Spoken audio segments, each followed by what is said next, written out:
अप्रैल से हमारे यहां पर भी एसआईआर होगा। हम ये कतई इजाजत नहीं देंगे।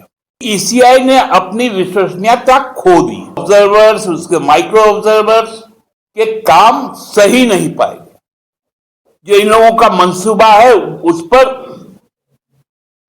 यदि काम हुआ तो यहां पर भी स्थिति एसआईआर की वही बंगाल वाली होगी।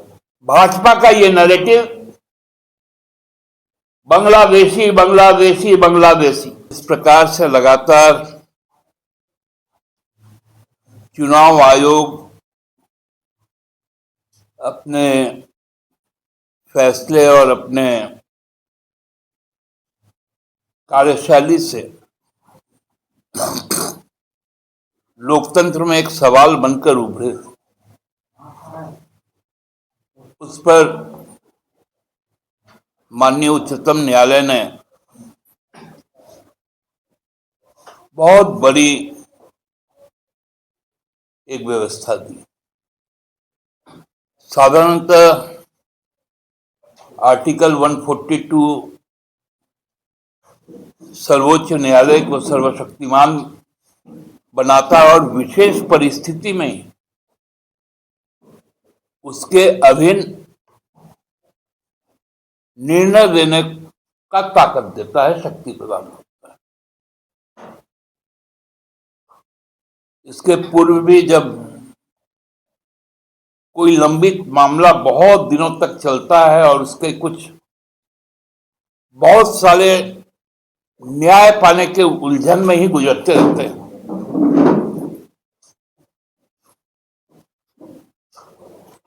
तभी 142 का उपयोग माननीय सर्वोच्च न्यायालय करता है।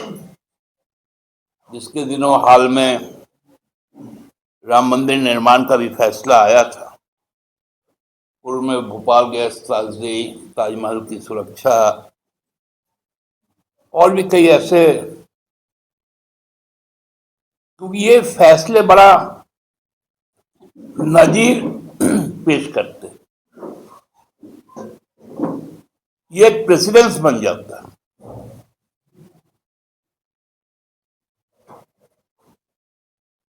पहली बार एसआईआर के जो त्रुटियां थी जिसको बंगाल सरकार ने सामने लाया, वहां की माननीय मुख्यमंत्री जी ने जिन बातों की ओर इशारा किया सुप्रीम कोर्ट में खड़े होकर, वो ये बता दिया कि केंद्र में की जो भारतीय जनता पार्टी की सरकार है वो राजनीतिक लड़ाई नहीं लड़ती है।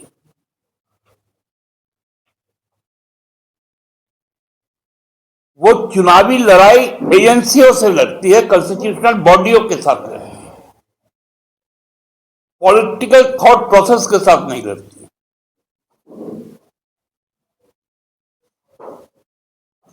इस बात को सुप्रीम कोर्ट ने भी माना और ये व्यवस्था दे दी कि ये पूरा एसआईआर का जो प्रक्रिया होगा वो न्यायिक प्रक्रिया से गुजरेगा। मतलब जो न्यायिक सेवा से जुड़े हुए लोग हैं, जुडिशियल मैजिस्ट्रेट से लेकर हाई कोर्ट के जज तक, उनके माध्यम से होगा।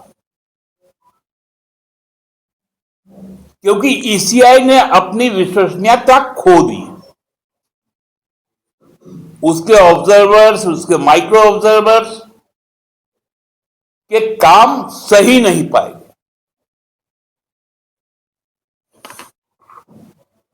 मैं इसलिए आज इस बात को उठा रहा हूं कि अप्रैल से हमारे यहां पर भी एसआईआर होगा। हम लोगों को भी यही आशंका है। जिस प्रकार से लगातार विशेष भाषा बोलने वाले को, विशेष पहनावे वाले को, विशेष खाने वाले को बाहरी बता देना, उसका नाम काट देना वोटर लिस्ट से, ये जो साजिश चला था बिहार में, जो बंगाल में पकड़ाया, ये हम भी झारखंड में नहीं होने देंगे।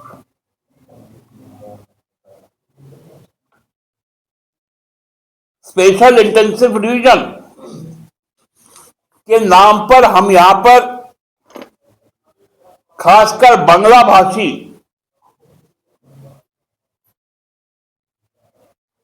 और अल्पसंख्यक वर्ग, जिसमें मुस्लिम, ईसाई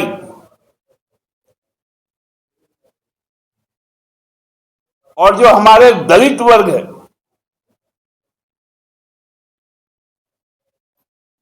उनको जो डिलीशन का,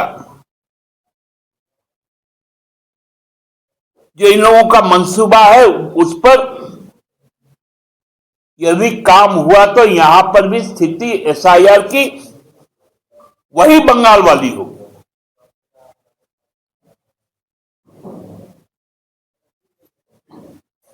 हम ये कतई इजाजत नहीं देंगे, क्योंकि चाहे उपचुनाव हो या आम चुनाव हो, भाजपा का ये नैरेटिव बांग्लादेशी बांग्लादेशी बांग्लादेशी, दिल्ली में जो मछली भात खाता है, बांग्ला में बात करता है, आज उसको दिल्ली छोड़ने को मजबूर होना पड़ रहा है।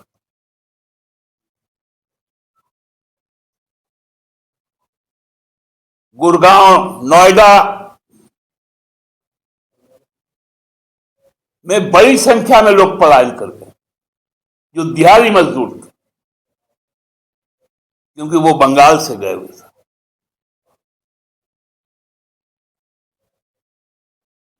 उनको पकड़ पकड़ कर थाने में ले जाया जाता था।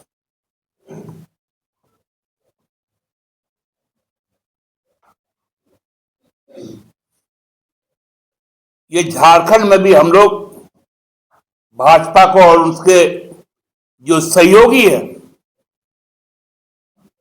भारतीय चुनाव आयोग, जो खुले तौर पर इस बात की ताकीद करता है कि वो भाजपा को समर्थन करता है, उसके कार्यों से यह दिखता है, उनको सचेत कर देना चाहते हैं। क्योंकि यही भाजपा का एकमात्र फोकस का एरिया। आज भी माननीय उच्चतम न्यायालय ने ईडी को उनके व्यवहार के लिए लताड़ने का काम किया। जिस प्रकार से माननीय मुख्यमंत्री को, हेमंत जी को, फिर से वही 22-23 की तरह समान उपस्थिति, ये रात चलने नहीं देंगे क्या?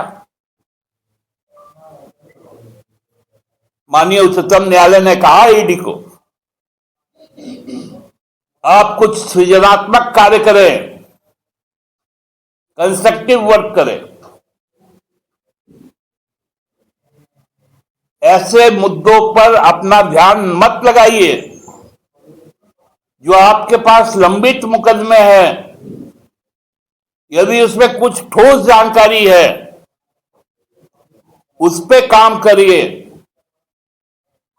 ना कि प्रायोरिटी फिक्स करके किसी एक व्यक्ति, एक दल के पीछे, एक सरकार के पीछे चल जाइए।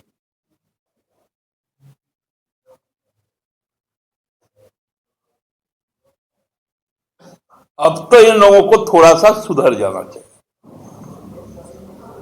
नहीं तो अब जनता पॉलिटिकल रिटेलिएशन के तो तैयार है ही,